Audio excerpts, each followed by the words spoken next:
Hello बच्चों, let's see passage 2. It talks about the Indian Constitution stands as a testament to the nation's commitment to the principle of justice, liberty and equality. These principles find resonance in the recognition of right to clean and safe environment as a fundamental right under the ambit of fundamental rights and as an imperative of the directive principle of state policy DPSP. Article 21 of the Constitution of India guarantees the right to life and personal liberty. Over the years, the judiciary has interpreted right expansively, recognizing that it encompasses right to clean and healthy environment. So basically ये passage बोल रहा है कि जो article 21 है जो हमें right to life और पर्सनल लिबर्टी देता है उसको बहुत ओवर द टाइम इंटरप्रीट कर करके यही सामने लाया गया कि right to clean and healthy environment भी उसमें इंक्लूडेड है. This interpretation is pivotal as it infuses environmental protection with constitutional sanity. It is in the case of Ratlam Municipal Corporation versus Vardachan, the Supreme Court upheld that right to a clean environment as an integral facet of right to life under Article 21. This landmark judgment firmly established that any act or omission that endangers the environment infringes upon the fundamental rights of the citizen and consequently invokes the state duty to protect and preserve the environment. The directive principle of state policy DPSP enshrined in Part 4 of the Constitution provides a holistic and long-term vision for governance in India. Article 48A and Article 51AG of the DPSP are of particular significance in the context of environmental protection. Article 48A, अब हम Article 48A क्या बोलते हैं ये देखते हैं. It makes it a duty होती है स्टेट पे कि वो प्रोटेक्ट और इम्प्रूव करे एनवायरमेंट को, फॉरेस्ट को एंड वाइल्ड लाइफ को. But when we talk about Article 51AG, it talks about fundamental duty. अब ये ड्यूटी किसकी बात कर रही है? On every citizen to protect and improve the natural environment. This provisions underscore the environmental conservation is not merely a legislative or administrative matter but a constitutional directive that guides both the state action and individual responsibility. The constitutional perspective on the right to clean and safe environment has further been illuminated through the case of MC Mehta versus Union of India. In this case, the Supreme Court issued directives to address industrial pollution. इसमें address किया गया था industrial pollution in the Taj trapezium zone, emphasizing the right to clean environment is an essential component of the right to life. So basically MC Mehta वाले case में क्या हुआ था कि ताज जो है वो डिग्रेड हो रहा था बिकॉज ऑफ इंडस्ट्रियल पोल्यूशन, तो उस बेसिस पे ये जजमेंट आया था. By doing so, the court enforced the constitutional obligations enshrined in Article 21 and highlighted the need for state agencies to act in accordance with the DPSP environmental directives. In summary, the constitutional perspective on the right to clean and safe environment in India find its strength in the interplay between fundamental right. अब दोनों का interplay है यहाँ पे, fundamental rights भी मिल रही है हमको और directive principles of state policy भी मिल रही है, जिस वजह से हम प्रोटेक्शन ऑफ एनवायरनमेंट एनफोर्स कर पा रहे हैं. This perspective not only recognizes the right to clean environment as fundamental but also places a constitutional duty. अब हम देख रहे हैं क्योंकि ये कॉन्स्टिट्यूशन के आर्टिकल्स में बारे में बात हो रही है तो यहाँ पे कॉन्स्टिट्यूशनल ड्यूटी भी इम्पोज की जा रही है. अब ये ड्यूटी किस पे इम्पोज की जा रही है? ये स्टेट पे भी इम्पोज की जा रही है और सिटीजन्स पे भी इम्पोज की जा रही है to protect and preserve the environment. This principles have been reinforced through landmark cases like Ratlam Municipal Corporation case, MC Mehta case, establishing a robust framework for environmental protection rooted in Indian Constitution. Now that we have seen the passage, let's see the questions. Question number 6 it talks about, in a particular scenario, a manufacturing firm identified as X discharges its waste into the nearby river Kamuna. In inciting grievances among the residents residing in the vicinity who subsequently engaged in peaceful protest. Upon seeking legal counsel, the lawyer advises them to initiate a legal proceeding. According to the information provided in the passage, which of the specific article of Indian Constitution explicitly delineates the state's duty in this matter? So basically हमने ये बोल रहा है कि जो industry थी firm x वो अपना वेस्ट डिस्चार्ज करती थी रिवर कमुना में, जिस वजह से जो वहां के लोग थे उन्होंने एक लीगल प्रोसीडिंग इनिशिएट की। अब ये हमें बताना है कि कॉन्स्टिट्यूशन का कौन सा आर्टिकल है इंडियन कॉन्स्टिट्यूशन का जो कि एक्सप्लिसिटली स्टेट की ड्यूटी को स्टेट पे ड्यूटी डिलिनेट करता है for the same matter. Let's see the options. Option number A talks about under Article 21, given that citizens possess a fundamental duty to secure and clean environment. When Article 21 ki we are talking about, it is a right, it is a fundamental right of citizen. It does not specifically impose any duty upon the state. So this is a wrong option.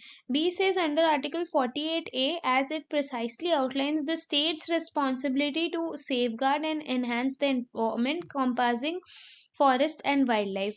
This is a absolutely correct option because 48A पे explicitly state पे duty impose की गई है कि वो environment को safeguard करेंगे and enhance करेंगे forest और wildlife पे ध्यान देते हुए. C says under Article 51AG, which establishes a fundamental duty on every citizen. अब यहाँ पे जो fundamental duty है वो citizen को दी जा रही है, but जो हमारा question है वो बात करता है कि वो duty कब state पे आती है. So again 51AG is a wrong option, making D also a wrong option because A is a wrong option, only B is correct option. Let's see question number 7. In Kathura city, the Holi festival is celebrated extensively, but the use of harmful colors during the celebration has been found to lead to significant pollution of river Tejas. In response, the state government has imposed a ban on the use of harmful colors during the festival, permitting only natural colors. Subsequently, NGO has filed a case against state government contending that this ban infringes upon the freedom to practice religion as guaranteed under Article 19 of the Constitution. Is this ban justified? अब देखो ban जो है वो सिर्फ और सिर्फ harmful colors के लिए impose किया गया है. इस पे clearly दिया हुआ है कि permission थी to use the natural colors. तो इसमें क्या right to practice religion जो हमें Constitution of India ने दी है वो hamper हो रही है क्या? We need to find that out. Let's see the options. A says the ban is not justified as it contravenes Article 19 of the Constitution, which guarantees the freedom to practice religion, and the pollution of water resource may not severe enough to warrant such restrictions. When we talk about Article 19, although it is a fundamental right, but this is not absolute in nature, and hence these are subject to reasonable restriction. And pollution of Tejas river, polluting river Tejas is one of the reasonable restriction, and hence the ban is justified in nature, and the option is saying the ban is not justified, so this is a wrong option.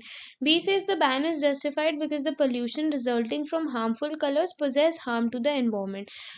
Possessing harm to an environment is enough ground for imposing the reasonable restrictions on the fundamental rights of the people or the citizens, so this is a right option. C says the ban is justified because because the state is fulfilling its duty as enshrined under Article 47 to protect the environment. Though the option is correct in nature, but when we talk about the question, it is specifically talking about individual rights and liberties, but Article 47 is about the state's duty, and hence it is not addressing what is specifically asked in the question, so this is also a wrong option. D says the ban is not justified and it does not significantly impact citizens' right to a clean environment. Again, a wrong option. Let's see question number 8. It talks about in the light of the recent report revealing that the utilization of LPG gas within residential kitchen stand as a second most prominent contributor to air pollution in the sovereign nation of LDA, the government has taken decisive action. This action involves imposing a ban on the use use of LPG gas for cooking purposes with a simultaneous mandate for the adoption of electric appliances for cooking. The rationale behind this government initiative is grounded in the duty to protect and preserve the environment as prescribed under Article 48A of the LDN Constitution, and to safeguard the inalienable right of clean environment as enshrined under Article 21. Can this ban be considered as valid? So basically यहाँ पे usage of LPG को ban कर दिया गया है on the basis of Article 48A, जो कि duty impose करता है स्टेट पे टू प्रिजर्व द एनवायरमेंट, और इससे बेसिकली जो आर्टिकल 21 है सिटीजन्स की जो उनको राइट टू क्लीन एनवायरमेंट देती है उसको भी सेफ गार्ड किया जा रहा है. Now we need to see whether this ban is valid or not. For the same let's see the options. Option A talks about the ban is valid since it is reasonable to put a ban to curb air pollution and LPG was causing the second highest air pollution in the country. We have already seen this in the fact कि second highest contributor था LPG for air pollution. Thus by imposing such a ban, the state is ensuring the fundamental rights of the citizen and following its duty enshrined in DPSP. तो इसमें ये ban को follow करके fundamental rights भी guarantee हो रही है और जो state पे duty impose की गई है DPSP से वो भी follow हो रही है. So this is a right option because it focuses on all the aspects which are related to the validity of the ban. B says the government should have imposed regulation on switching to electronic appliances instead of making it mandatory. It is not per se talking about the validity of ban, but it is giving a alternative approach to the ban. So this is a wrong option because question particularly asks about the validity of the ban. C option says the ban is not valid since it is not feasible for poor households to switch to expensive electrical appliances. Though this concern is very valid and appropriate in the present time, but it is not per se talking about the validity of ban, which is the central concern of the question. So this is also a wrong option. D says the ban is not valid since it is not reasonable to put a blanket ban on LPG since it is a main source of number of households. Again, this is highlighting a very important issue, but it is not per se talking about the validity of the ban or giving the reasons for the same. So this is also a wrong option. Let's see question number 9. In response to escalating air pollution contributed to vehicular emissions in the city of Delhi, the state has enacted a regulatory order promoting the adoption of electric vehicles and offering subsidies to facilitate this transition. Is the order legal?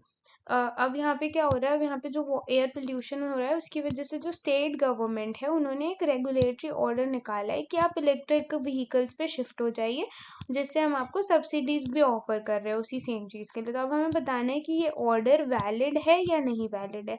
Let's see the options for the same. Option A says yes, the order is legally valid because it encourages the shift to electric vehicle by providing subsidies to support a smooth transaction. Just the provision of subsidies is not making the ban valid, and here the question's main concern is whether ban is valid or not. Though it is working towards the smooth transaction, but it is not talking about the validity of the ban. So this is a wrong option. B says yes, the order is legally valid as it does not impose a ban on other vehicle types, allowing citizens to make choices in their transportation preferences. This is again giving a positive impact about the ban. It is not per se giving the validity of the ban. Though this is making the transition more feasible and administratively effective, but the ban is the order is legally valid or not, that is not resolved in this option. So this is a wrong option. C says yes, the order is legally valid because it upholds the right to clean environment and fulfills the state duty to protect the environment. Here the main concern is whether the order is valid or not valid. So this is giving कि वो valid है because ये right to clean environment को uphold करता है और state की duty है जो protection of environment, ये दोनों चीज को uphold करता है जो कि दिए हुए हमारे Constitution of India में, and hence order being a legally valid one. So this is a right option. D is a wrong option because it talks about none of the. Let's see the last question. It talks about which of the following statements are false. अब हमें ये बताना है कि कौन सा statement जो नीचे चार स्टेटमेंट दिए उसमें से फॉल्स है. Statement 1 talks about all fundamental rights are enforceable against all citizens, private individuals, and government. When we talk about the fundamental rights, they are enforceable to all citizens, private individuals, and government is a wrong statement because they are enforceable to private individuals and citizens only when there is specific law about the same or there is infringement of such fundamental right by an individual person. So the statement 1 is wrong. Statement 2 talks about fundamental right have more enforceability than directive principle of state. So when we talk about fundamental rights, they are enforceable in the court of law. But when we talk about the directive principle of state policy, that is DPSP, they are mere guidelines and they are not something which are enforceable in the court of law. So this is again a wrong option. See, third option says Article 21 is a fundamental right and is guaranteed only to citizens residing in the country. When we see the option, it is restricting the fundamental right of Article 21 only by stating that it is only to citizens residing in the country. But this fundamental right is applicable to all citizens and non-citizens. So this is applicable to everyone and not just to the citizens residing in the country. So third is also a wrong statement. Fourth says DPSP deals which are meant to be kept in mind by the state when it formulates policies and enacts laws. This is a right option because DPSP are mere guidelines which are given to state to be followed while making the acts or policies for the state to be enshrined in the constitution. So this is a right statement. So let's see the options which is suitable. Option number अब हमें बताना है कि इसमें से keep an eye on the question. The question says which statements are false. तो हमें ऐसा ऑप्शन ढूंढना है जो 1 2 3 मेंशन करता है. Let's see A says 1 2 3 are false, so this is a right option. Let's see B, it says only 3 is false, again a wrong option. C says all are true, a wrong option. D says all are false, a wrong option.